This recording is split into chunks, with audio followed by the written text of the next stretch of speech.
Hello, thank you so much for having me. Now that you've sold it, you've marketed to it, and now you've got the contract, who's gonna do all the work? So that's where the HR side comes in. We're gonna talk a little bit about what's gone on in the last few years that's kind of changed the dynamic for not just human resources, but how we interact with our employees and what those employees are looking for. As she said, we are a fractional HR firm, so we do both project work and ongoing fractional HR support. And so we get to see a lot of these things up close and personal with our clients. So I'm sure you've all heard the Great Resignation a million times in the last 2 years. And there are reasons behind that, and a lot of them are attributed to COVID and the fact that we really changed the way we worked over the last couple of years. So as we start moving back towards working in person and bringing people back to the office, or deciding never to bring people back to the office, it is getting harder to attract and to retain. They say that people are leaving at a rate of 65% right now. 65% of people who are mid-level in their careers are leaving for a new opportunity. And when they leave, they're getting up to 30% more for their compensation, which is insane, but it's happening. But compensation isn't all they're looking for.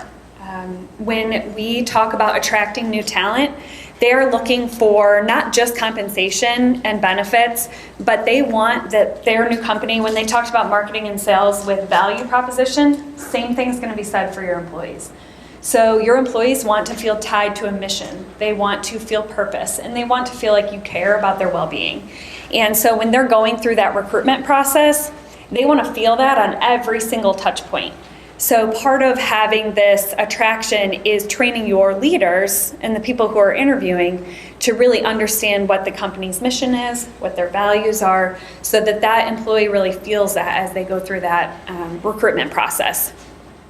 The talent pool is bigger for a lot of companies, especially those that have decided to go with hybrid or remote work. If you were all in person up until the pandemic and now you've decided to go fully remote, you now can have an employee in California who is doing all of the work. Your talent pool is now huge. You can pull people from Alaska, you can pull people from Maine. It doesn't matter where they're located, because now you can really go after the people that have the skill set that you need for these positions, rather than feeling like you're tied to a geographic area where they can commute to work each day. While there's a talent shortage, you are starting to see people who want to get back into the workforce. So it's not necessarily that there is a shortage, they're just looking for different things. So if you're still doing the same things to recruit talent that you were doing 2 years ago, you're not going to have as much luck as you used to.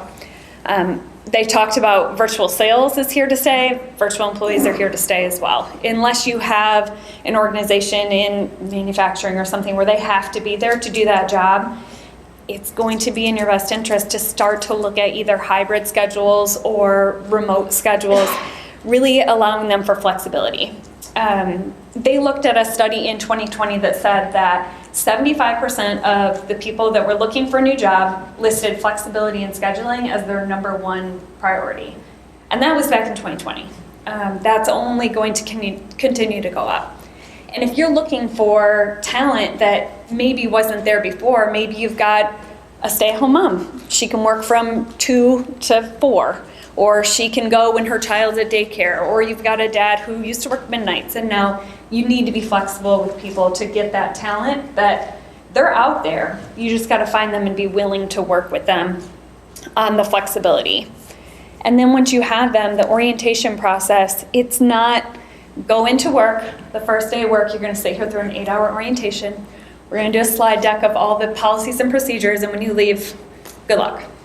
Have fun. Enjoy your job. Those people, they're gone by the end of the week, and sometimes they don't even tell you that they're leaving. They're just gone. So you need to be engaged with these people every single step of that process, especially if they are remote. So if you have someone, they've gone through a remote orientation on their first day, you're not even watching for them at the front door. You could be paying them. They haven't touched their computer in 3 days. They left. They got a new job. They're getting paid by both. We've had that happen. So you need to have touch points in there to where they know who their team is. They want to feel connected to the other members of their team. We worked with one organization that created a digital roadmap. So as they go in, they click on all the different pieces of their roadmap, and it takes them to a video of the person who is their main point of contact for payroll questions, or for benefits questions, or for who am I going to go to when I don't understand how to use the system you want me to use. That allows them to put a face with the name and really start to trust that there's people on their team that they can reach out to. And then with employee experience, finding out what motivates them. We're going to talk a little bit about HR strategy for the next couple of years, and that's going to be huge. Every person wants that customized, personalized employee experience. They don't want to hear that this is what we offer, this is how we do things, get used to it, get in line. They want, well, this is what's important to me, and so they want their company to care that that's what's important to them. And then we talked about AI and all the fun technology things, those integrations and making sure that all those systems talk together. When you're a remote worker, the worst thing is for none of your systems to talk, or nothing works, and I can't get Zoom to work, and my camera doesn't talk to my microphone that doesn't talk to the person that I'm supposed to be meeting with, who no longer knows they're in this meeting. You've got to have those systems to where they all work together and they work on a consistent basis. People get frustrated and they'll just stop. So when you look at strategy for this year and next year, HR's role is changing. So it's not just about making sure that you're compliant. That's a piece of it too. You need to make sure that that's there, but it's more about building that relationship with the employees to find out what do they want. They want to know that the company cares. So it's making those relationships and then teaching the leaders how to also make those relationships. They want to know that their manager cares. They want to know, you're also going to see as far as the learning goes, it's not so much about career path, okay, I'm an accountant, now I'm an accountant 2, now I'm an accountant 3, now I'm a manager. These, as they go through, talk to them about what they actually enjoy doing. Maybe they got their accounting degree, they got in there and they're like, ooh, but I really like the sales side. It happens. They get introduced to these different parts of the business, cross-train, allow people to see the other parts of the business, and then allow them to create new roles that let you use their skill sets. When you're building out new job descriptions, if you're building out something for a person on your team that you want to retain, build it off their skill sets, rather than just, it's an accountant, you need to do X, Y, Z. DEI, diversity and inclusion, is bigger now than it ever has been in the past. Unconscious bias when you're doing hiring. This is where AI can kind of come in and help with those initial screenings to make sure that you're getting a candidate pool that's diverse. And then it's training your leaders on what questions to ask, what questions do you definitely not ask. You want to make sure that, again, you're still being compliant, but how do you find the best talent without putting yourself into that box? Because we all do it. You look for yourself in the person you're talking to. So when you're interviewing someone, you want to connect with that person, especially if you are going to be working with them. So you want to have kind of those panel interviews and really make sure that they fit the culture of the organization. When you look at organizational design, you want to make sure that you are tying things back to processes, but does your process match your culture? The worst than not having a mission, vision, and values is to have it and not follow it, and not tie back to it.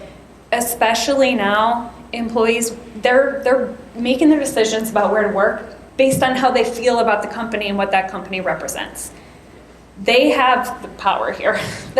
There's more opportunity than there are people looking for opportunity. So you really want to make sure that you understand your organization, you understand your value proposition, and that you can relay that back to the employees.